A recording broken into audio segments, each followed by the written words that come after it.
আসসালামু আলাইকুম everyone, welcome করছি সবাইকে নতুন একটা ভিডিওতে। আজকে দেখাবো মাছ ভুনা। আমি রেগুলার স্টাইলে যেরকম মাছ ভুনা করি সেটা নিয়েছি মাছ, সেটাতে দিয়ে দিয়েছি 2 টেবিল চামচ ভিনেগার আর দিয়েছি লবণ। সেটা দিয়ে ভালো করে মিক্স করে ধুয়ে নেব।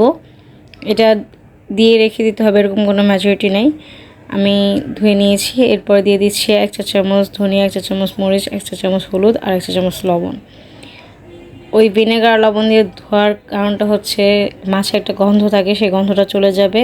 আর যদি দীর্ঘদিন ফ্রিজে থাকে তাহলে এই জিনিসটা করলে দেখা যাবে যে একটা ব্যাড স্মেল থাকলে সেটা চলে যাবে। এরপরে আমরা দিয়ে দিয়েছি গরম তেলে মাছগুলো দিয়ে ভালো করে আমরা ভেজে নেব, একদম কড়া ভাজা করে নেব। আমরা যেটা আর কি যে সাদা ভাতের সাথে খাওয়ার জন্য করে থাকি সেটা আমি ভালো করে ভেজে নিচ্ছি। আপনারা আমি যেভাবে প্রসেস করছি সেইভাবে যদি একবার রান্না করে দেখেন, আমি বলবো সত্যি অনেক ভালো লাগবে, অনেক মজা লাগবে। সেই তেলেই আমি দিয়ে দিয়েছি পেঁয়াজ। মাছগুলো উঠে নিয়েছি, দেখতেই পেয়েছেন কেমন কড়া ভাজা করেছি। এরপর দিয়ে দিয়েছি পেঁয়াজ। যদি তেলটা বেশি পুড়ে যায় সেক্ষেত্রে তেলটা আপনারা চেঞ্জ করে নেবেন।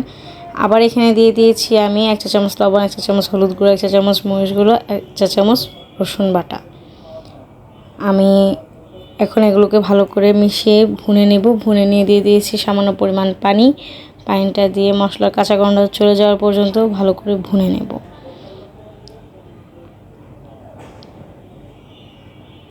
আর অবশ্যই যে কোনো তরকারি রান্না করার সময় মশলাটা ভুনে নেওয়ার চেষ্টা করবেন। মশলাটা ভুনে নিলে দেখবেন আপনার রান্নার সবচেয়ে বেশি টেস্ট হবে, যেটা নর্মালি আমার কাছে মনে হয় বা আমি এতদিন রান্না করতে করতে যেটা এক্সপেরিমেন্ট করেছি যে রান্নার যত ভুনা হবে খেতে তত বেশি মজা হবে।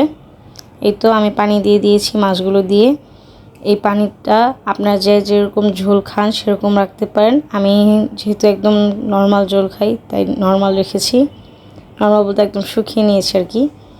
এই তো আমার রান্না হয়ে গিয়েছে। দেখা হবে নতুন কোনো ভিডিওতে। সে পর্যন্ত সবার সুস্বাস্থ্য কামনা করে বিদায় নিচ্ছি আমি। আল্লাহ হাফেজ।